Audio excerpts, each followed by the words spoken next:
ஒரு சிம்பிளான உதாரணம் அவ்வளோதான். முகங்கள்லாம் தேவையில்லை. அது வந்து spoon feeding, too much spoon feeding, அதெல்லாம் தேவையே இல்லை. அதனால தான் கிராமரை ஃபாலோ பண்ணவே கூடாதுன்னு சொல்கிறது. ஸோ உனக்கு என்ன பிடிக்குதோ இந்த மாதிரி உனக்கு தெரியாமல் கூட படம் பண்ணிட்டு போகலாம். ஸோ ஒருத்தனுக்கு தெரியாதவரை உனக்கு பிடிக்கும், உன்னை பற்றி ரொம்ப தெரிஞ்சுதான் அவனுக்கு பிடிக்காது. அப்போ தான் எதிரியே வருவான், தெரியல. அதான் பேசிக்கான திங்ஸ். அதான் அது அவர் தான் கேட்குறேன். டேரக்டர்ஸ்லாம் வந்து அவங்களே ஸ்கிரிப்ட் எழுதும்போது மிட் ஷாட் இதெல்லாம் எழுதிட்டு வருவாங்க. நீங்கள் எப்படி 2 பேரும் கலந்து அந்த இது டிஸ்கஸ் பண்ணுவீங்க? அப்படிலாம் இல்லைங்க. அவங்க எதிர்வரும் லொக்கேஷனில் வந்து பேர் தேவைன்னா எடுப்போம், அவ்வளோதான். அந்த லொக்கேஷன் அந்த மாதிரி அது மாறிடும். அவங்க எழுதிட்டு வர்றதுலாம் என்கிட்ட எல்லாம் சொல்கிறாங்க. அவங்க கொடுக்குறவங்கலாம் ஷார்ட் எல்லாம் எழுதி கதை கொடுத்ததே கிடையாது. ஹாலிவுட் ஸ்கிரிப்ட் பிடிஎஃப் ஃபைல் பார்த்துருப்பாங்க. அது எடுத்த பிறகு அது பிடிஎஃப் ஃபைலாக வரும். ஹாலிவுட்லாம் வந்து முன்னாடி வந்து படத்தை எடுத்த பிறகு இந்த ஸ்கிரிப்ட்லாம் ரிலீஸ் பண்ணுறாங்கல்ல, அவங்க எடுக்கிறதுக்கு முன்னாடி எந்த ஸ்கிரிப்ட்லாம் ரிலீஸ் பண்ண மாட்டாங்க. படம்லாம் வந்த பிறகு லிஸ்ட் எடுத்தோம், க்ளோஸ் அப் எடுத்தோம்னா அதுக்கு பிறகு ரிலீஸ் பண்ணுவாங்க. சார், உங்களுக்கு துப்பாக்கி படங்கள் பிடிக்குமா இல்லை விசாரணை போன்ற படங்கள் பிடிக்குமா? பர்டிகுலரா நீங்க என்ன மாதிரி படத்தை விரும்புவீங்க பர்சனலா? எனக்கு தெரியாதுமா, சொல்றது பதிலே இல்லை. பட் எனக்கு ரொம்ப அன்நேச்சுரலான விஷயங்கள் எனக்கு பிடிக்காது. எதாவது ஓவரா சப்ஜூடா நம்ம ஒரு விஷயம் பண்ணோம்னா 10 வருஷம் கழிச்சு அது ஃப்ரெஷ்ஷாக இருந்துகிட்டே இருக்கணும். அது வந்து ரியாலிட்டியை பேஸ் பண்ணி இருக்கணும், அவ்வளோதான். ஒவ்வொருத்தர் லைட்டும் ஒரு மாதிரி அந்த ரியாலிட்டியை பேஸ் பண்ணுறது எனக்கு பிடிக்கும். அது வந்து அது அந்த மாதிரி படம் பிடிக்குமா இந்த மாதிரி படம் எனக்கு என்ன தான் எக்ஸ்பீரியன்ஸ் எனக்கு பிடிக்கணும். அதனால தான் கதை படிக்கும்போது எனக்கு தெரிஞ்சிருக்கேன், இதை நான் பிடிக்கும், இது பண்ணுவேன், இல்லை பண்ண மாட்டேன்னு சொல்லிட்டு. ஸோ அதுக்கு தகுந்த மாதிரி தான் எனக்கு முதல் ரியாலிட்டி. ஒரு 10-20 வருஷம் கழிச்சு நான் வந்து வயசாகி வீட்டில் உட்காந்து எங்கள் பசங்க படம் பார்த்தாங்கன்னா அப்போ வந்து ஃப்ரெஷ்ஷாக இருக்கணும். அது மொத்த படம் இல்லை, அட்லீஸ்ட் ஒரு 25% ஃப்ரெஷ்ஷாக அப்போ அவங்களுக்கு அது புதுசாக இருக்கணும். ஸோ அந்த மாதிரி தான் அது அப்போ அந்த மாதிரி புதுசாக இருக்க விஷயம் வந்து ரியாலிட்டி விஷயம் தான் புதுசாக இருக்கும். ஒரு ரியாலான விஷயம் நீ பண்ணினா அதை வந்து திரும்பி ரெப்ளிகேட் பண்ண முடியாது. நீங்கள் சன்லைட் பாருங்கள், எவ்ரிடே சன்ரைஸ் ஆகும், சன்செட் ஆகும். ஒவ்வொரு நாளைக்கு நீங்கள் ஒரே இடத்துல சன்னை பாருங்க, ஒவ்வொரு நாளைக்கும் இந்த சன்லைட் வித்தியாசமாக இருக்கும். அதை வந்து நீங்கள் திருப்பி கேப்சர் பண்ணி காப்பி பண்ணவே முடியாது. அந்த மாதிரி நம்ம பண்ணோம், அவ்வளோதான். நம்ம ஒரு விஷயத்தை நம்மளுடைய கற்பனையை வந்து நம்ம எப்படி ரிஃப்ளெக்ட் பண்ணுறோம், அந்த ரிஃப்ளெக்ஷனை வந்து யாருமே ரெப்ளிகேட் பண்ணக்கூடாது. இன்ஸ்பிரேஷன் ஆகலாம், ரெப்ளிகேட் பண்ணால் அதோட பெஸ்ட்டாக பண்ணவே முடியாது. அதான் முக்கியம். நம்ம ஒரு விஷயத்தை நம்ம பண்ணும்போது அதை யாரும் வந்து காப்பி அடிக்கிறதுனால ஒன்றுமே காப்பி அடிக்கிற அளவுக்கு படம் பண்ணணும், அவ்வளோதான். இந்த விஷயத்தை ஈஸியாக காப்பி அடிச்சிடக்கூடாது, இந்த விஷயத்தை ஈஸியாக ரெப்ளிகேட் பண்ணக்கூடாது. அதுதான் ரொம்ப முக்கியம். அந்த மாதிரி தான் நான் பண்ணுவேன். நினைப்பேன். கதை படிக்கும்போது தான் எனக்கு ஒரு விஷுவல் வரும். அதுக்கு பிறகு நான் டைரக்டாக அந்த கதை பிடிச்சினா டைரக்டர் கூட கதை சொல்லுவேன்னு சொல்லுவேன். அவங்க என்ன விஷுவலாக அந்த ஸ்கிரிப்ட்லையா என்ன யோசிக்கிறான்னு பார்த்துக்கணும். படித்த பிறகு டெஃபினட்டாக அது கண்டிப்பாக சொல்லணும்ல, என்ன தாட்டில் எதுன்னு கேட்பாங்க. இதுவரைக்கும் காட்சியாக்காத ஒரு லொகேஷனுக்கு போயிட்டு, இதுவரைக்கும் காட்சியாக்கப்படாத ஒரு லொகேஷனுக்கு போயிட்டு நிச்சயமா காட்சியாக்கணும் நினைச்ச இடம் இருக்காங்க, நீங்க போய் பாருங்க. எனக்கு அதை விட சேலஞ்சு எல்லாரும் ஷூட் பண்ண இடத்துல நம்ம ஷூட் பண்ணி அந்த இடத்துல இந்த இடம் இந்த இடத்துல ஷூட் பண்ணுறக்கானா அப்படின்னு சொன்னேன். அதான் முக்கியம். நான் அந்த மாதிரி தான் ஷூட் பண்ணுறேன். என்னுடைய படங்கள் எல்லாமே வந்து நிறைய இடங்கள் ஷூட் பண்ண இடத்துல நான் ஷூட் பண்ணுறேன்.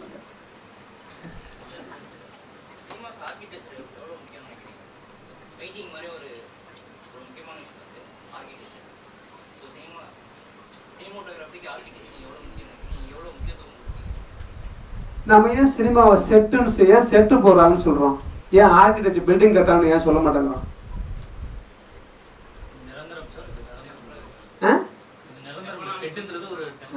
ஆர்கிடெக்சர் அது ஒரு இதுக்கு யூஸே கிடையாது. ஆர்கிடெக்சர்லாம் நீ ஒரு கன்ஸ்ட்ரக்ஷன், ஒரு கம்பெனி, ஒரு பில்டிங் பண்ணாதான் அது ஆர்கிடெக்சர் தேவை. அது எவ்வளோ ஸ்ட்ராங்காக இருக்குமா, எத்தனை வருஷத்துக்கு இருக்கும், இந்த லைன் போட்டால் கரெக்டாக வருமா, இங்கே இது உரையாத அதுதான். இதுக்கெல்லாம் ஆர்கிடெக்சர் தேவையில்லை. அதனால தான் சினிமாவை இப்போ எவ்வளோ பெரிய பில்டிங் கட்டினாலும் பில்டிங் கட்டான்னு சொல்ல மாட்டாங்க, செட்டு போகிறாங்கன்னு சொல்லுவாங்க. அவ்வளோ சார், நான் ஒர்க் பண்ண எல்லாரையும் ஒர்க் பிடிக்கும். அவ்வளோதான். நம்ம வந்து வெரி ப்ரொஃபஷ்னலாக நம்ம டீல் பண்ணுவோம். அவ்வளோதான். அவங்க நம்ம போகிறோம், அது ஒரு வேலை, அவ்வளோதான். ஒருத்தர் இண்டிவிஜுவலாக அது பிடிக்கும். நான் ஃபர்ஸ்ட்லாம் நான் யாரையும் பார்க்குறதே கிடையாது. அவர் என்ன சொல்றாரு அது என்ன நமக்கு என்ன பிடிக்குது அவ்வளோதான். கதை சொல்றாரு, அவர் யாரோட அசிஸ்டன்ட் பார்ப்பீங்களா, அவரோட கதை பார்ப்பீங்களா? கதையை தான் பார்ப்பேன். அசிஸ்டன்ட்ல யாரா இருந்தா என்ன? சரி, இந்த யானைக்கு தீனி போடணும் உங்களை கமிட் பண்ணான்னு வச்சுங்க, அவருக்கு டைரக்ஷன் தெரியாது, நல்லா கதை தெரியும். டேரக்ஷன் நான் சொன்னேன், இங்கே யாரோ கேட்டாங்களே, இந்த இவரே சொன்னார், உனக்கு டேரக்ஷன் தேவையில்லை, நீ சொல்கிற விஷயம் கம்யூனிகேட் பண்ணால் போதும், அதுக்கு தான் எங்கள் மாதிரி ஆள் ஹயர் பண்ணுறேன். எதுக்கு ஹயர் பண்ணுறேன்? ஒரு நல்ல டைரக்டராக நீங்க ஜெயிக்க முடியல. யார் சொன்ன ஜெயிக்க முடியல? நான் டேரக்டர் வரலையே. இல்லை சார், நார்மலாக கேமராமேன் வந்து படம் பண்ணும்போது ஒரு ஸ்கிரிப்ட் வந்து டைரக்ஷனே தெரியல, நல்ல ஸ்கிரிப்ட் வச்சுட்டு அவங்க ஜெயிச்சிடறாங்க. அந்த மேக்கிங் எல்லாமே டைரக்ஷன் எல்லாமே கேமராமேன் தான் பண்ணுறாரு. அது நமக்கும் தெரியும், அவங்க கூட ஒர்க் பண்ணியிருக்கோம். ஒர்க் பண்ணும் போதே தெரியுது நம்ம டேரக்டருக்கு ஒன்றும் தெரியல, எல்லாம் கேமராமேன் தான் பண்ணுறாங்க. அப்போ ஒரு நல்ல ஸ்கிரிப்ட் வந்து கொடுத்தா கேமராமேன் ஜெயிக்க முடியும். நான் ஒரு விஷயம் சொல்கிறேன், இதில் என்னன்னு கேட்டிங்கன்னா, ஒரு டைரக்டர் நல்ல கதை சொன்னார், அவர் டெக்னிக்கலாக எதுவுமே தெரியாது, ஆனால் கேமராமெல்லாம் பண்ணாங்க, அதனால தான் ஹிட் ஆச்சு அப்படின்னு சொன்னாங்கன்னா அது மிகப்பெரிய மடத்தனம். எப்படின்னு கேட்டிங்கன்னா, நான் வந்து உங்கள் கதையை உங்களுக்கு வேணால் உங்கள் டெக்னிக் தெரியாமல் இருக்கலாம், அது எப்படி எடுக்கணும்னு தெரியாமல் இருக்கலாம், பட் நாங்கள் கதையை உங்கள் கதையை இன்ஸ்பிரேஷன் ஆகி தான் நான் படம் பண்ணுறேன். புரியுங்களா? உங்களுடைய இன்ஸ்பிரேஷன் அதுதான் முக்கியம், யார் எடுக்கிறாங்கன்னு முக்கியம். அந்த இன்ஸ்பிரேஷன் தான் நான் ரிஃப்ளெக்ட் பண்ணுறேன். அந்த மாதிரி அது மிகப்பெரிய, அதனால தான் எல்லாரும் சொல்லி மாட்டிக்கிறது. புரியுங்களா? அந்த கேமரா எடுத்தாரு, அதனால யாருனாலும் இங்கே படம் என்ஹான்சிங் அழகு பண்ணலாம். ஒரு சிலை இருக்குல்ல, அந்த சிலையை கண்ணு காது மூக்கு பொட்டு வைக்கணும்ல, இந்த மாதிரி தான். பட் சிலையை உருவாக்குறது தான் ரொம்ப முக்கியம். என்ன மாதிரி சிலை உருவாக்குறது தான் முக்கியம். அந்த கேமராவில் ஒன்றும் கிடையாது. சார் கொஸ்டின் சார், இப்போ உலக வெளிநாட்டிலாம் பார்த்தீங்கன்னா ரொம்ப சின்ன பட்ஜெட்டில் ஒரு நல்ல திரைப்படம் பண்ணுறாங்க. ஸோ அங்கே பார்த்தீங்கன்னா டைரக்ஷன் பண்ணுறாங்க, கேமரா அவங்க ரெண்டு டிபார்ட்மெண்ட் ஒரே பண்ணுறாங்க. ஸோ ரெண்டுமே உங்களுக்கு சாத்தியமானது. ஒரு ஃபஸ்ட் படம் பண்ணிங்க விட்டுருங்க, ப்ரொடியூசர் கிடைக்கல, மேபி வெயிட் பண்ணுறேன் அப்படிங்க. ஸோ அவங்களால ஒரு சின்ன பட்ஜெட்டில் இது ரெண்டு திறமையை கையில் வச்சுக்கிட்டு ஒரு நல்ல திரைப்படம் அவங்களுக்கு தர முடியும் அப்படின்னு நம்பிக்கை எனக்கு இருக்குது. ஸோ அதுக்கான ஐடியா அவங்களுக்கு எப்படி இருக்குது? கண்டிப்பாக நான் பண்ணுவேன். என்னோட தாட்டே அதான், எனக்கு பெரிய பட்ஜெட் படம் தேவையில்லை, நம்ம வீட்டுக்குள்ளேயே படத்தை பண்ணி எடுத்துருவேன். எனக்கு டைமில் இருப்பாங்க, அவ்வளோதான். அது வெயிட்டிங் ஃபார் டைம். 10 நாள் 12 நாளில் படம் எடுத்துருவேன். புக்ஸும் அதிகம் படிக்கணும். இல்லை அதான் 10 நாள் 12 நாளில் எனக்கு தெரியும் இப்போ எப்படி படம் பண்ணுறதுன்னு தெரியும். அது எப்படி எனக்கு பிடிச்ச விஷயத்த எப்படி கம்யூனிகேட் பண்ணுறது தெரியும். பெரிய செலவெல்லாம் தேவையில்லை.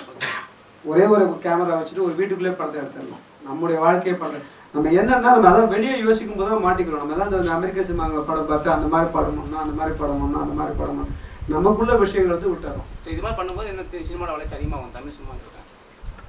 எல்லாம் கிடையாது, ஒருத்தனால கிடையாது, என்ன அவசியம் இல்லை. அதான் நல்லாவே இருக்குது. தமிழ் சினிமா வந்து என்னன்னா, நம்ம ஊரில் வந்து content very strong. Not only Tamil cinema, south இந்தியாவில் வந்து கண்டென்ட்டாக ரொம்ப ஸ்ட்ராங். நார்த்தில் பாம்பேல என்னன்னு கேட்டிங்கன்னா பர்ஃபெக்ஷன் ரொம்ப ஸ்ட்ராங்கு, கண்டென்ட் வீக்கு. ஸோ பாம்பேங்கிறது தனியாக ஒரு ஊர் கிடையாது. இங்கே வந்து பல பேர் சேர்ந்தது தான் பாம்பே. பாம்பேயோட ஒரிஜினல் வந்து பூனா தான், மராத்தி இண்டஸ்ட்ரி தான். அதான் பாம்பே தனியாக ஒரு இது கிடையவே கிடையாது. பஞ்சாப்காரன் பெங்காலி எல்லாம் சேர்ந்து தான் பாம்பே இண்டஸ்ட்ரி. நம்ம ஊரெல்லாம் சேர்ந்தா நமக்கு வந்து தனி இண்டிவிஜுவல் இருக்குது. ஸோ மேபி நமக்கு வந்து நம்ம என்ன பண்ணுறோம், ஒரு பெரிய விஷயத்த நம்ம கையில் எடுக்கும்போது அதை வாட்டு கரெக்டாக சொன்னால் எக்கனாமிக் ப்ராப்ளம் வருது. இந்த பட்ஜெட்டுக்குள்ளே இதை எப்படி பண்ணலாம் அப்படின்னு யோசிச்சிங்கன்னா இட்ஸ் பெஸ்ட். கண்டிப்பாக பண்ணலாம். இந்த உலகத்தில் அப்படி தான் படம் பண்ணுறாங்க. நான் சொல்கிறது சேவியட்டோலாம் அப்படி தான் படம் பண்ணுறாங்க. ஸோ இதெல்லாம் ஒரு பெரிய, அதான் சொன்னேன், இந்த பட்ஜெட்டுக்குள்ளே 45 லட்சம் ஒரு 45 lakhs எடுத்த படம் தான் வந்து ஒன்ஸ்னு ஒரு படம். உலகம் ஃபுல்லாக 200 கோடி ரூபாய் கலெக்ட் பண்ணிச்சு. எல்லாம் ஹைடிங் கேமரா வச்சு ஷூட் பண்ணுறோம். ஸோ பட் எல்லாமே சாத்தியம், ஒன்றும் பெரிய இஷ்யூ கிடையாது. கான்ஃபிடென்ட் அவ்வளோதான். படத்துக்கான ரெஃபரன்ஸ் நீங்கள் என்ன பார்ப்பீங்க சார்? ஒரு கதை கேட்குறீங்க, ஒரு ராம்லீலா மாதிரி கதை, ராஜஸ்தான் குஜராத் வந்து லைவ் லொக்கேஷன்ஸ் போய் பார்ப்பீங்களா? இல்லை நான் வந்து லொக்கேஷனாக பார்ப்பேன். எனக்கு இன்ஸ்பிரேஷனல் பெயிண்டிங் தான், பெயிண்டரோட பெயிண்டிங் தான் எனக்கு ரொம்ப பிடிக்கும். இப்போ ஒரு கதையை சூஸ் பண்ணால் அந்த கதையை நான் பெயிண்டிங் ஒரு 10 பெயிண்டிங் செலக்ட் பண்ணி வச்சுருப்பேன். ஸோ இந்த பெயிண்டிங்குள்ளே தான் அந்த ஹோல் படமே இருக்கும். இந்த பேலட்டு கலரு இந்த லைட்டிங் எல்லாமே அதுக்குள்ளே தான் இருக்கும்.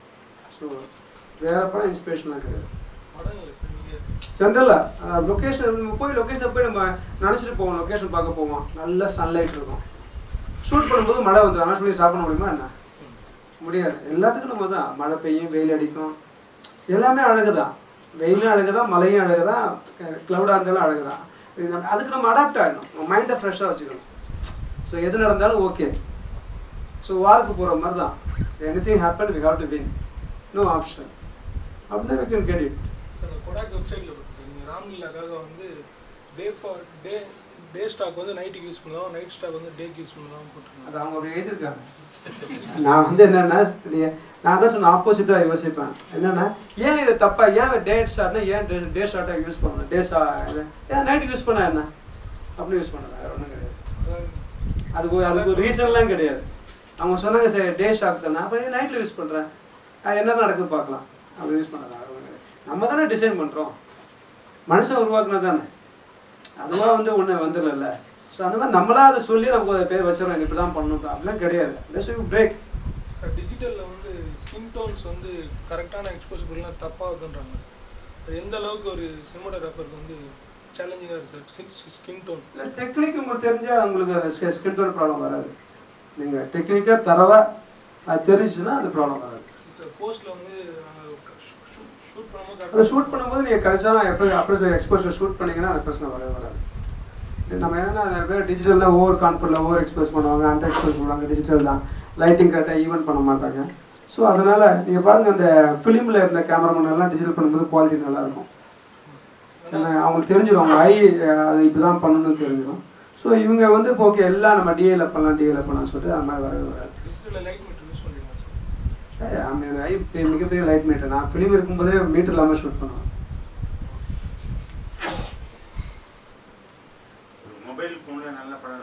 கண்டிப்பாக இருக்கு, நிறைய படம் வந்துருக்கு, அதான் அதுவும் ஒரு கான்ஃபிடென்ட் வேணும். நிறைய இப்போ வந்து இந்த வெப் சீரியஸு நம்மலாம் பார்க்கும்போது தியேட்டரில் பார்க்குறோம். நிறைய படம் வந்து டிவியில் தான் நிறைய படம் ரிலீஸ் ஆகும், உலகத்துலலாம் நெட்டில் தான் ரிலீஸ் ஆகுது. அந்த மாதிரி படங்கள்லாம் இந்த மாதிரி தான் யூஸ் பண்ணுறாங்க. அதுதான் சொன்னாங்க எக்யூப்மெண்ட்டே தேவையில்லை, அவங்க கண்டென்ட்டு கம்யூனிகேட் பண்ணுறவங்க.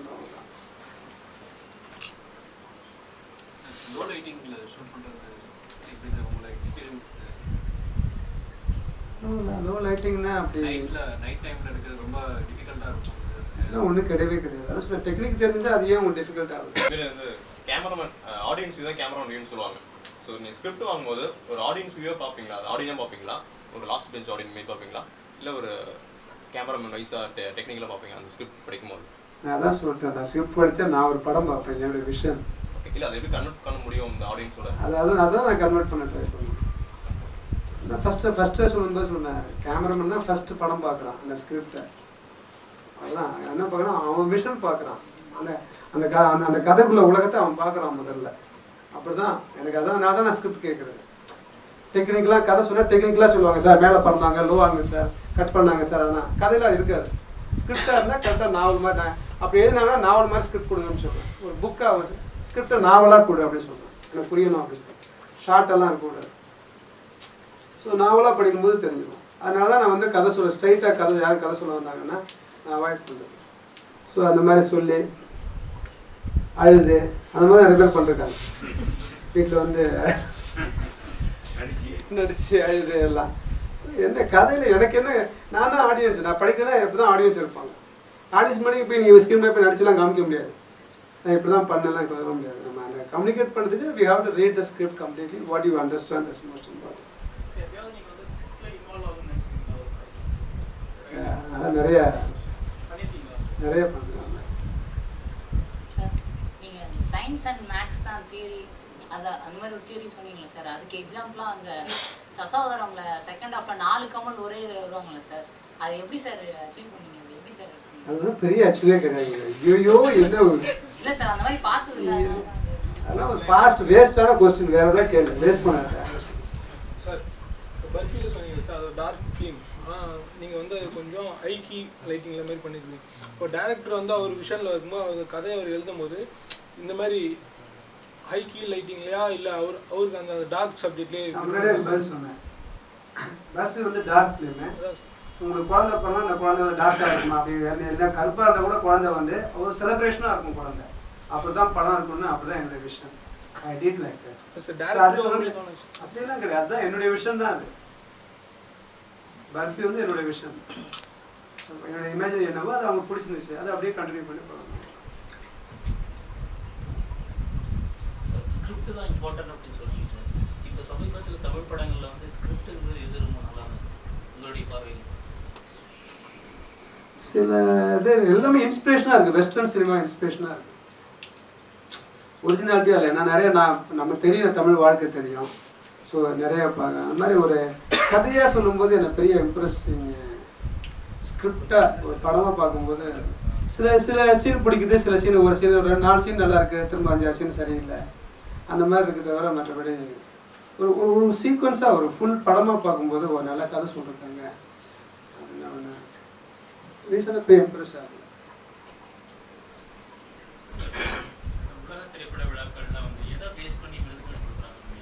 பிஸ்னஸ்ஸு. ஆமாம், அங்கே வந்து எல்லா உலக திரைப்பட விழாவும் வந்து business. Sundance film festival, Toronto film festival, Cannes film festival, இதெல்லாம் என்னென்னு கேட்டிங்கன்னா நிறைய பேர் படம் எடுத்து வச்சுட்டு அதை கொண்டு போய் அது வந்து அது வந்து மார்க்கெட்டு. நம்ம ஊர்லெல்லாம் மாடலாம் சந்தை கொண்டாந்து வைப்பாங்க தெரியுங்களே, அந்த மாதிரி ஒரு மார்க்கெட் அது. அந்த மார்க்கெட்டில் போய் இந்த படம்லாம் இருக்குது, இந்த படம்லாம் இருக்குது, எல்லாருக்கும் காமிப்பாங்க, ட்ரைலர் காமிப்பாங்க, படம் காமிப்பாங்க. அது ஒரு என்டர்டெய்னிங் பிஸ்னஸ் தான். அது வந்து அங்கே வந்து என்ன பண்ணுவாங்கன்னா இது ஒரு அவார்டு மாதிரி. ஓகே, அதில் வந்து அது ஒரு பார்ட் டைமாக வச்சுருப்பாங்க. அது வந்து அவார்டு கொடுக்குறது. அவார்ட்ஸ் வந்து சம்பள உயர்வுக்கு எதாவது ஹெல்ப் பண்ணுது? ஒன்றுக்கும் ஹெல்ப் பண்ணாது. சும்மா அவார்டு வாங்க எத்தனை டேரக்டர் வந்து கேட்குறேன். அதெல்லாம் ஒன்றுமே கிடையாது. அதான் ஏற்கனவே சொன்ன ரோஜர் டிக்சன் வந்து அவார்டே வாங்கல, அதுக்கு ஹையஸ்ட் பெய்டு கேமராமேன். அதனால அப்படியே கிடையாது. ஆஸ்கர் அந்த அதோட ஹிஸ்டரி விட்டுருங்க. அதை தவிர்த்து இப்போ இருக்கிற பெருசா சொல்ல போற கேன்சர்லாம் அதை விட போங்க. அதான் நம்ம ஊரில் சொல்லுவாங்க, நம்ம கேன்சர் போயிடுது, கேன்சர் அப்படி இல்லை. நீ ஊனும் படத்தை எடுத்துகிட்டு போயிட்டு ஒரு 10 விளம்பரம் கொடுத்துட்டு அங்கே போய் ஒரு ஸ்டால் போடலாம். ஸ்டால் போட்டு என் படமும் கேன்சரில் கலந்துட்டுன்னு சொல்லலாம். அதெல்லாம் அந்த மாதிரி நிறைய கடையாக இருக்கும், சின்ன சின்ன ஸ்டாலாக இருக்கும். இவங்க ஒரு படம் வச்சுருப்பாங்க, அந்த பூ இதுவும் விற்பாங்க. அங்கே வாங்க இந்த பாருங்க, பேம்லெட் பாருங்க, இதை பாருங்க சொல்லிட்டு உள்ளே போனால் அவ்வளோ. நான் எல்லாத்துக்கும் போயிருக்கேன். அதனால தான் சொல்கிறேன், Sundance film festival, Toronto film festival எல்லாரும் பார்த்துருக்கேன். ஸோ அதுக்கெல்லாம் பார்த்த பிறகு எனக்கு அது மாதிரி பிரேமாகவே போயிடுச்சு. நான் கேட்க அந்த கேள்வி என்னன்னா, இதெல்லாம் ஆரம்பிக்கப்பட்டதும் நீங்க சொன்ன அந்த வியாபாரத்தை மையப்படுத்தி அதனால அதை வச்சு தான் சினிமா ஒரு பிஸ்னஸ்ஸாக, இது வந்து ஒரு பிஸ்னஸ்ஸாக ஆரம்பிச்சு அந்த மாதிரி பண்ணேன். நான் இப்போது நேற்று நைட்டு வந்தேன், நான் ஜோத்பூர்லேருந்து பார்த்தா ராஜஸ்தான் ஃபுல்லாக பெரிய ஹைவே ரோட்லலாம் 100 மாடு 150 மாடுன்னு ரோட்டில் தான் இருக்குது. மாடெல்லாம் பார்த்தீங்கன்னா கொழு நல்லா இருக்குது. பார்த்தா யாரும் மாடை விரட்டுறது இல்லை, கயிறு இல்லை, ஒன்றும் இல்லை. எல்லாம் வந்து நம்ம வந்து இந்த ஜல்லிக்கட்டு மாடை மாதிரி நல்லா எல்லாமே அப்படி இருக்குது. என்னடா ரீசன் கேட்டால் திரும்பி வந்தவொன்னே கேட்டு வந்துட்டே இருந்தேன். ரொம்ப சர்ப்ரைஸாக இருந்துச்சு, ஆச்சரியமாக வந்துச்சு. என்னன்னு கேட்டிங்கன்னா, பீஃபுக்கு வந்து அங்கே பேன் பண்ணிட்டாங்கல்ல. பேன் பண்ணதுனால மாடு யாரும் வளர்க்காம எல்லாத்தையும் விட்டாங்க. யாருன்னா அந்த மாட்டுக்கிட்ட தீர்வு பண்ணால் மில்க் வந்து வாங்கிடுறாங்க. மாடு யூஸ் பண்ணால் ஒன்லி மில்க் மட்டும் தான், வேறு எதுக்குமே யூஸ்ஃபுல் கிடையாது. அப்போ எல்லாம் வந்து நம்ம ஏறுவதுக்கு மாடு இப்போ தேவையில்ல, எல்லாம் மிஷின் இருக்குது. ஸோ அதை மெயின்டைன் பண்ணுறதை விட அது கொடுக்குற மில்கோட மெயின்டைன் பண்ண ரொம்ப கஷ்டம்னு சொல்லிட்டு எல்லாத்தையும் விட்டாங்க. இன்னும் கொஞ்ச நாள் என்ன பாருங்கள், மாடே இருக்குது. நம்ம ஊரில் பாருங்கள், மாடே இருக்காது. ஸோ எல்லாம் வந்து அதே போல் விவசாயமும் அப்படி தான் இருக்கும் பார்க்க போகுது. நம்மலாம் ஒன்று பார்க்குறோம், எல்லாம் இலவசமாக கொடுத்து யாருமே இனிஷியேட் எடுக்கிறது இல்லை. இப்போ ஒரு அக்ரிமெண்ட் அவங்க சைன் பண்ணிருக்காங்க. கவர்மெண்ட் என்ன பண்ணிட்டாங்கன்னா, இன்னும் 15-20 வருஷம் கழிச்சு நம்மகிட்ட நிலம் நம்மகிட்ட இருக்கணும், நிலத்தில் நம்ம வேலை செய்வோம். அது மட்டும்தான். இதை ஃபுல்லாக கார்பரேட் கம்பெனி போயிடும். இந்த ரோட்டுக்கெல்லாம் எப்படி இப்போ வந்து இந்த மால் மாதிரி ஆச்சு, அந்த மாதிரி பெரிய பெரிய லாட்லாம் வந்து கார்பரேட் கம்பெனி தான் வந்து விவசாயமே நடத்தும். நம்ம இதில் விவசாயம் பண்ணி கொண்டு வந்து நமக்கே விற்பாங்க. ஸோ முன்னெல்லாம் கிராமத்தில் ஒரு பைசாவில் கூட சர்வே பண்ணலாம். ஆனால் இப்போ பைசாவே இல்லாமல் எங்கேயுமே சர்வே பண்ண முடியாது. ஹையஸ்ட் டேக்ஸ் பேடு நம்ம தான், உலகத்தில் அதிகமாக டேக்ஸ் பேடு நம்ம தான். ஆனால் நமக்கு தான் எந்த கேரண்டியும் கிடையாது, எல்லா இடத்துலையுமே இருக்குது. அது நம்ம வந்து எல்லாம் விட்டு அப்படியே இப்படி போயிட்டே இருக்கும். அது யாருமே இன்சூர் எடுக்கிறது இல்லை. So what is your lifetime goal, sir? எதை நோக்கி பயணிக்கிறீங்க? என்ன சாதிக்கணும்னு ஆசைப்படுறீங்க? After death, people should remember for me. That's most important. டெத்துக்கு போய் இந்த மாதிரி ஒரு ஆளை இருந்தாலும் ஞாபகம் இருக்கும். அதான் நான் அதை நோக்கி தான் நம்ம போகிறோம். சினிமாட்டோகிராஃபராவா இல்லை டேரக்டர்? ஜென்ரலா சாதாரண ரவிவர்மனா. நான் யாரும் ரவிவர்மன் கேமராமேன் பேச சொல்லவே மாட்டேன். யார் ஃபோன் எடுத்தாலும் ரவி தான் பேசணும்னு சொல்லுவேன். அது வந்து எனக்கு கிடைச்ச ஒரு அடைமொழி, அவ்வளோதான். அது இருக்கும், போயிடும். நம்ம மார்க்கெட் போகும்போது அதுவும் சேர்ந்து போயிடும். பட் நம்ம ரவிங்கிற நம்மளுடைய அது போகாது. ஸோ அதனால நம்மளுடைய அடையாளம் என்ன? ஸோ அந்த அடையாளம் அழிக்க முடியாத ஒரு அடையாளமாக இருக்கணும் நம்ம இல்லாத பிறகு. அதான் நம்ம நோக்கம். அந்த அடையாளத்தை சினிமாவில் உருவாக்குறீங்களா ஜென்ரல் லைஃப்ல? பட் ஜெனரலாக கூட இருக்கலாம், நாட் ஒன்லி சினிமா. நான் புத்தகம் நீங்கள் படிச்சிங்களா? இல்லை எவ்வளோ படிச்சுக்கலாம்? எத்தனை பேர் படிச்சுக்காங்க? யாருமே படிச்சுக்க மாட்டாங்க. யாவரும் கேளுன்னு ஒரு தொழில் இது இருக்க நெட்டில் இருக்கு சார். அது படிங்க, தொடர்பு பாருங்க. அது பாதி லைஃப் இருக்கும், பாதி நான் பார்த்த விஷயம் இருக்கும். அது ஒரு கதையாக தான். அந்த கதையை அதுக்குள்ளே நான் எனக்கு தெரிஞ்ச விஷயம், என்னுடைய இமேஜினரி விஷயம், நான் பார்த்த விஷயம், நான் படித்த விஷயம் எல்லாத்தையும் அதுக்குள்ளே கொண்டு வந்திருப்பேன். அதுதான் நானாக இருக்கும். அவ்வளோதான்.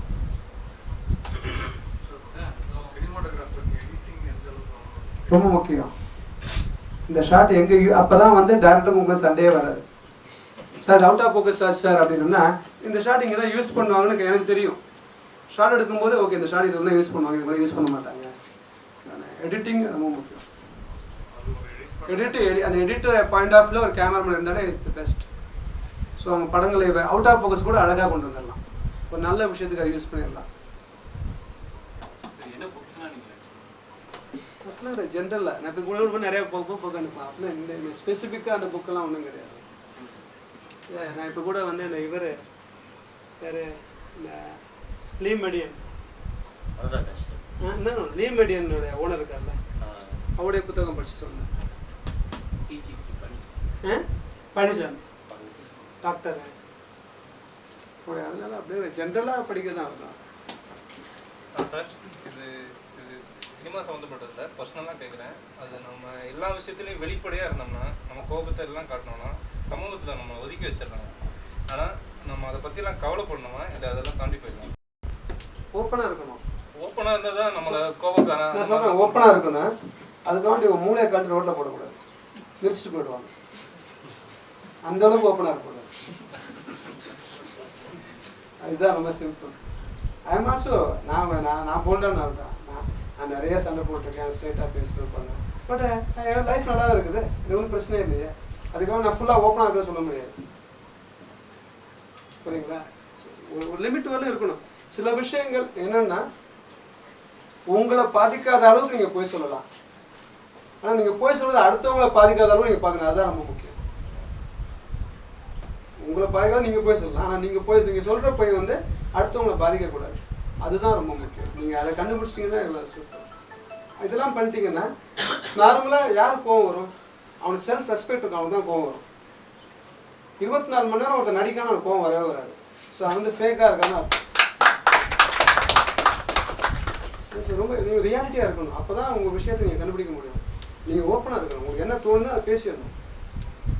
தட்ஸ் ரொம்ப இம்பார்ட்டன்ட். அதுக்காக இப்போ என்னென்னா when you are assistant, attorney assistant work பண்ணுறீங்க, but you want to talk many things, you want to say many things, but you cannot do it. when you are HOD, நீ ஒரு தலைமையாக இருந்தீங்கன்னா நீ நிறைய விஷயத்தை ஹைட் பண்ண நினைப்ப, ஹைட் பண்ணக்கூடாது. What be open. எதுக்கு வந்து நீங்கள் அசிஸ்டண்டாக இருக்கும்போது நீங்கள் பேச நினைக்கிற விஷயம் பேசக்கூடாதுன்னு சொல்லுதுன்னா you have to gather more what's rights what's wrong later you only know. நீ தலைமையாக இருக்கும்போது நீ நினைக்கிறதெல்லாம் நீ பண்ணிட்டீங்கன்னா அப்புறம் தெரியும் what is right what is wrong. இதுதான்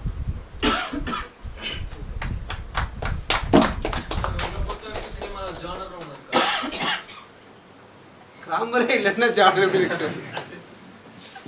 அதான் சொன்ன கிராமரே இல்லைன்னு சொல்லிட்டு அப்போ என்ன ஜானர் இருக்குன்னு சொல்றீங்க?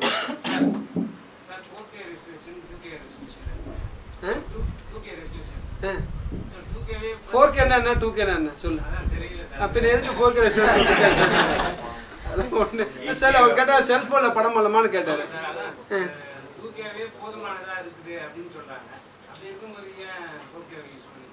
எனக்கு தெரியலையே, நீ வந்து யூஸ் பண்ணா கேட்கணும். நீ வந்துட்டு 8K வருதுன்னு சொல்றாங்க. உங்களுக்கு ரொம்ப பிடிச்ச ஒரு 3 படம் சொல்லுங்க. உங்களோட ஃபேவரட் மூவி. நீங்க சொன்னீங்க இது தமிழ்ல இருந்து ரீசெண்டா வந்து சொல்ற மாதிரி ஒரு அப்படியே சொல்லல. நான் என்னன்னா எல்லா படத்துலயும் ஒரு பிட்ஸ் அண்ட் பீஸா பிடிக்குது. ஏன்னா ஒரு படம் பார்த்தோம்னா ஃபுல் படமாக பார்த்து வரும்போது ஃபுல் விஷயம் பிடிக்க மாட்டேன். அதான் இந்த ஒரு விஷயம் பிடிக்குது, ஒரு விஷயம் நல்லா இருக்குது பார்த்தீங்கன்னா அடுத்து 4 விஷயத்தை, அது என்னுடைய பர்ஸ்பெக்டிவ். வேற நான் நிறைய படங்கள் பார்த்தா என் மைண்ட் செட் அப்படி இருக்கலாம்.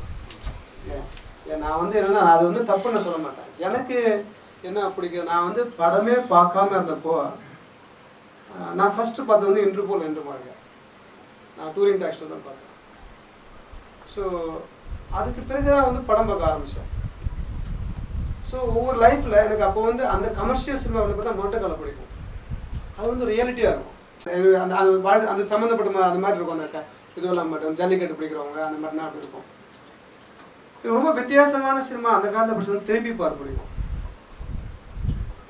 அந்த நாள் பிடிக்கும். திரும்பி பார்லாம் வேறு அன்யூஷுவலான படம். திரும்பி பார் பார்த்துருக்கீங்களா நீங்கள்? திரும்பி பார்லாம் வந்து அற்புதமான படம். பிளாக் அண்ட் ஒயிட், கலைஞருடைய கதை வசனம், பராசக்தி எப்படி இருக்கும், அதுக்கு திரும்பி பார் ரொம்ப அருமையான படம். அது ஒவ்வொரு காலகட்டங்களையும் நம்ம வந்து சினிமா டேஸ்ட் மாற மாற அது மாறிக்கிட்டே அது வந்து ஸ்டேபிள் ஆகாது. அது வந்து ஓகே இந்த படம் தான் ரொம்ப பிடிக்கும் அப்படின்லாம் கிடையாது. அது அப்படியே கிராஜுவலாக போயிட்டே இருக்கும். பட் எனக்கு என்னென்னா நான் எதாவது படம் பார்த்துட்டு ஐயோ தேம்பி அதெல்லாம் கிடையாது. ஏன்னா நான் அதெல்லாம் நிறைய பர்சனல் லைஃப்பில் நிறைய நம்ம கிராஸ் பண்ணுறதுனால அது ஒரு பெரிய விஷயமா இருக்காது. ஐ லைக் சினிமா பார்க்குறோம், என்டர்டெய்னிங், அவ்வளோதான். அது பிடிச்சிருக்கா எஸ் ஓகே.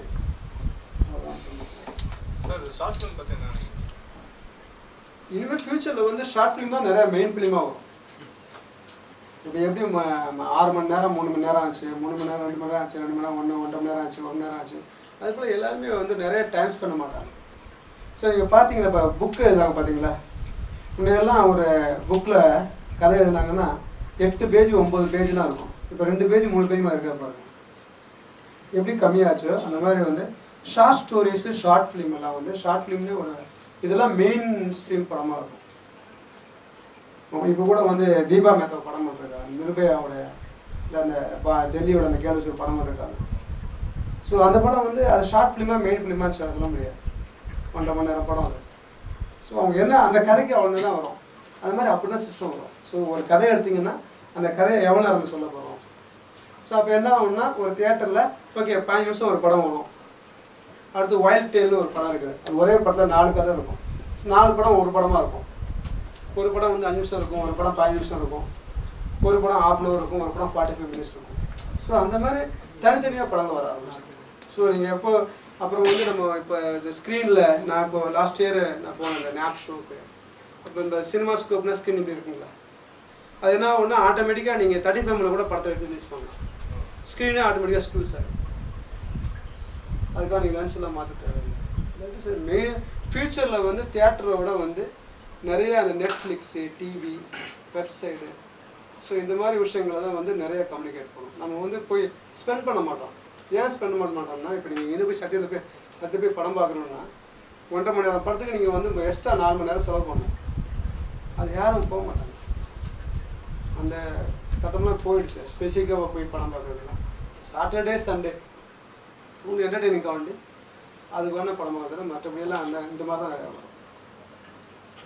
நீங்கள் நிறைய நாவல் படிச்சீங்க, நீங்களே ஒரு நாவல் எழுதணும், பெரிய நாவல் எழுதணும் ஏதாவது உங்களுக்கு ஒரு இன்ஸ்டிங்க்ட் இருக்கா? அதான் எழுதியிருக்கேனே, யாவரும் கேள்வி. அது நாவல்னா அது இன்ஸ்டன்சஸ் ஆஃப் இல்லை நாவல் எல்லா இன்ஸ்டன்ஸும் என்னுடைய லைஃப் இன்ஸ்டன்ஸில் கலெக்ட் பண்ணி நான் எழுதியிருக்கேன். மொத்தமாக நான் தான் சொன்னேன், அந்த நாவலில் வந்து பாதி தான் கற்பனை, மீதி ரியல் லைஃபு, மீதி பார்த்த லைஃபு. சில விஷயங்கள்லாம் வந்து நான் சொல்ல முடியாது, நாவலில் எழுதி சொல்லிடலாம், இன்டெரக்டாக சொல்லிடலாம். ஸோ அந்த மாதிரி நிறைய விஷயங்கள் அதுங்க அந்த மாதிரி தான் அந்த நாவல் எழுதினேன். நான் எழுதும்போது என்ன ஃபஸ்ட்டு இவங்க ஆரம்பிச்சது ஒரு 5000 பேர் இருப்பாங்களே. ஃபஸ்ட்டு தமிழ் ஸ்டுடியோ இருக்கவங்க ஒரு 5000 பேர் தான். இவர் வந்து ஃபஸ்ட்டு சினிமா பற்றி எழுத சொல்லி வந்து கேட்டார். அதில் சினிமா பற்றிலாம் ஒன்றும் வேண்டாம், வேறு ஒன்று எழுதுவான்னு சொல்லிட்டு நான் வந்து ஒரு மொத்த கதையை ஐ திங்க் ஒரு 8 வாரம் எழுதினால ஒரு 8 வாரம் நான் எழுதி வச்சுருந்தேன். அந்த 8 வாரம் ஃபஸ்ட்டு ஒரு 2 வாரம் போட்டோம்னா நிறைய வியூவர்ஸ் இருந்தாங்க. ஸோ அதுக்கு பிறகு நான் சொன்னேன் ஓகே டோன்ட் ஸ்டாப் மீ, நான் எப்போ ஸ்டாப் பண்ணால் அதுவே எழுதுறேன்னு சொல்லிட்டு 50 வாரம் எழுதும் இல்லையா, 50 வீக்ஸ் எழுதும். நான் அதிலே வந்து நீங்கள் இப்போ தான் வருது இந்த பறக்கும் தட்டெல்லாம் நான் எழுதியிருக்கேன். நான் அவங்க வீட்டில் இப்போ தான் வந்து அந்த ஃப்ளை கேமு ஹெலிகாமெல்லாம் வந்திருக்கு. நான் வந்து இப்போ எது ஆரம்பித்தோம் 2008. இப்போ அவன் வீட்டிலே வந்து அங்கேயே லேண்ட் பண்ணிக்கலாம், டிராஃபிக்லாம் வரும், இதெல்லாம் நான் வந்து அப்படியே இது சார் நீங்கள் பார்த்து ரொம்ப இந்த படத்தில் இந்த கேமரா சூப்பராக இருக்குது அப்படின்னு நீங்கள் பார்த்து படம் அதான் இப்போ யாரோ கேட்டாங்க சொன்னேன், நீங்கள் என்ன பிடிச்ச படம் அதான மேட்ரு. ஸ்பெசிஃபிக்காக ஒன்று நான் அந்த ஃபால்னு ஒரு படம் பார்த்தேன். நான் பார்த்த வரைக்கும் அந்த மாதிரி ஃபஸ்ட்டு டைட்டில் கடை ஒரு ஆயில் பெயிண்டிங் மாதிரிலாம் வரும். அந்த மாதிரிலாம் நான் அதுக்கு முன்னாடி எனக்கு பார்த்ததில்லை. அந்த மாதிரி உங்களுக்கு எதாவது இன்ஸ்பிரேஷன் நிறைய படம் நீங்கள் ஃபால் ஒரு படம் தான் பார்த்தீங்க, அது மாதிரி நிறைய படம் இருக்கும். அதாவது ஒரு படம் ஸ்பெசிஃபிக்காக சொல்ல முடியாது சார். சினிமாவை தாண்டி சக மனுஷனுக்கு நீங்கள் சொல்கிற மெசேஜ், நீங்கள் இருக்கிறவங்களுக்கு ஒரு மனுஷனாக சக மனுஷனாக நீங்கள் சொல்கிற மெசேஜ் தன்மானத்தோடு இருக்கணும். செல்ஃப் ரெஸ்பெக்ட் ரொம்ப முக்கியம். எந்த சுச்சுவேஷன்லையும் ஒன்று இழக்கக்கூடாது, அதுதான் முக்கியம். எந்த சுச்சுவேஷனாக இருந்தாலும் தன்மானம் ரொம்ப முக்கியம், சுய கௌரவம் ரொம்ப முக்கியம். இது ரெண்டு நீங்கள் கடைப்பிடிங்க. அது ரெண்டு கடைப்பிடிக்க ரொம்ப கஷ்டம். பட் எந்த உதவி எடுத்தால் ஒர்க் பண்ணுங்க சார். இருக்கலாம், ஏன் போயிட்டாரு அந்த இடத்துல விலகிடு, அவ்வளவுதான். சொல்லக்கூடாது, சொல்லாம இருந்துருப்போம். அதுக்காக சுய கௌரவங்கிறது என்ன, தன்மானங்கிறது விட்டு கொடுக்கக்கூடாது இல்லையா. சுய கௌரவம் வந்து இழக்கக்கூடாது, அது வந்து உனக்கு விட்டு போகணும்னு பேசக்கூடாது, அவ்வளவுதான். அது ஒதுங்கி போகணும். அதான் சொன்னேன், ஃபர்ஸ்டே சொன்னேன், நீ வந்து அசிஸ்டண்டா இருக்கும்போது நிறைய விஷயம் உனக்கு சொல்லணும்னு தோணும். அதை வந்து நீ எடிட் பண்ணி இந்த விஷயம் அதை சொல்ல, அது மட்டும் தான் சொல்லணும். அப்ப என்ன வச்சு டிஸ்கஷன் பண்ண தேவையில்லையே. டிஸ்கஷன்ல உட்கார்ந்துட்டு ஸ்கிரிப்ட் பண்றாங்க சார். அது தப்பு ரைட் சொல்றதுதான் டிஸ்கஷன்ல உட்கார வைக்கிறாங்க. தப்பு சொல்றத ஏத்துக்க மாட்டாங்க. அப்படியெல்லாம் கிடையாது. ஆனா நீங்க உங்க பர்ஸ்பெக்டிவ் பார்க்க ஏத்துக்க மாட்டாங்க அப்படின்ட்டு, ஆனா உங்ககிட்ட ஏத்துக்கிற மாதிரி ரியாக்ட் பண்ணுவாங்க. ஆனா அவங்க யோசிப்பாங்க, இவன் வந்து இந்த மாதிரி கேட்டிருக்கேன், அதுக்கு வேற ஒரு ரூட்ல அவங்க கொண்டு வருவாங்க. அது உங்களுக்கு தெரியாது. நான் அந்த எக்ஸ்பீரியன்ஸ் எனக்கு இருக்குது. நீங்க ஒரு விஷயம் சொன்னீங்கன்னா பிடிக்காத உங்களை வந்து மனத்தட்டி அனுப்பிச்சிடுவாங்க. ஆனா அவன் போய் யோசிப்பான், ஓ இவன் இந்த மாதிரி ஒரு கேள்வி கேட்கறான், இதுல என்ன இருக்கு சொல்லிட்டு. அதான் சொல்றேன்னா உங்களுடைய சுயகௌரவம் போற அளவுக்கு நீ பாத்துக்க, அவ்வளவுதான். டாக்குமெண்ட்ரி ஃபிலிம் மேக்கிங் பத்தி உங்களோட டாக்குமெண்டேஷன் வந்து ரியாலிட்டி, டாக்குமெண்ட்ரி வந்து ரியல் லைஃப் தானே. அது வந்து டாக்குமெண்டேஷன். டாக்குமெண்ட்ரிங்கிறது வந்து அது லேட்டர் டாக்குமெண்ட். இந்த டாக்குமெண்டேஷன் வந்து ஸோ நம்ம என்ன டாக்குமெண்ட், இந்த டாக்குமெண்ட் வார்த்தை எப்படி உருவாச்சு, அது வந்து ஒரு விஷயத்தை நம்ம கேப்சர் பண்ணி வச்சுக்கிறது, அதுக்கு தான் டாக்குமெண்டேஷன். ரியாலிட்டி.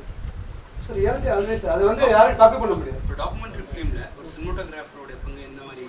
அது வந்து அங்கே சினிமோட்டோகிராஃபி ஒன்றுமே கிடையாது, ஜஸ்ட் கேப்சர் பண்ணணும். நான் அதுக்காக முன்னாடியே சொன்னது, சினிமோட்டோகிராஃபி ஒரு விஷயமே இல்லைங்கிறது வந்து டாக்குமெண்ட். இதுதான் பேசிக். டாக்குமெண்ட்ல வந்து நல்ல லைட் வருதா கெட்ட லைட்டை பார்க்கணும், அப்படியே கேப்சர் பண்ணுவோம்ல. ஸோ அதை யாரும் வந்து காப்பி அடிக்க முடியாது. டாக்குமெண்ட் தான் ரியல் லைஃப். ஸோ டாக்குமெண்ட்ரி தான் நம்ம ரியலாக நம்ம சினிமாவாக வந்துச்சு. இப்போ பின்னாடி இப்போ எல்லாம் டாக்குமெண்ட்ரியாக போயிட்டு இருக்கு. ஃபர்ஸ்ட் சினிமா உருவானது டாக்குமெண்டேஷன் தான் வந்துச்சு. டாக்குமெண்ட்ரி தான் சினிமா வந்துச்சு. சினிமா பேனிஷ் ஆகுனா இப்போ பழைய நிறைய டாக்குமெண்ட்ரி ஷார்ட் ஃபிலிம் எல்லாம் ரிவேஸாக நம்ம போயிட்டு இருக்கோம்.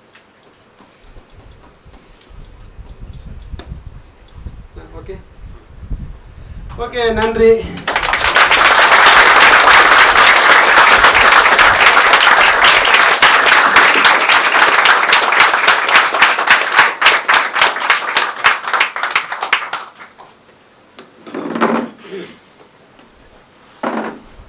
ரொம்ப நன்றி. முன்னாடியே சொன்ன மாதிரி ஒரு சண்டேன்றது உங்களுக்கான நாள். ஒரு 2 hours ஆகிடுச்சு. நான் வந்து அவர் வந்து ரொம்ப பிஸியாக வச்சுருக்கேன், அதனால் வேறு வேலைகிட்ட தான் கட் பண்ணுறேன் இப்போ கூட. அப்புறம் எல்லாருக்குமே வந்து கொஞ்சம் ஹெவியாக உட்காந்துட்டே இருக்கீங்க, கொஞ்சம் ரிலாக்ஸேஷன். அதனால் 2 hours ரொம்ப கரெக்டாக இருந்துச்சு. ரொம்ப நன்றி வந்ததுக்கு. நான் முன்னாடியே சொன்ன மாதிரி இது ஒரு புக் ஷாப், ரொம்ப புத்தகங்கள் வாங்கிட்டு போங்க, அப்போ நாங்கள் ரெகுலராக கூட்டங்கள் நடத்த முடியும். ஸோ வந்து ரொம்ப நன்றி. ரொம்ப புத்தகம் வாங்கிட்டு போங்க. அடுத்த வாரம் ஏதாவது மீட்டிங் பார்ப்போம். தேங்க்யூ.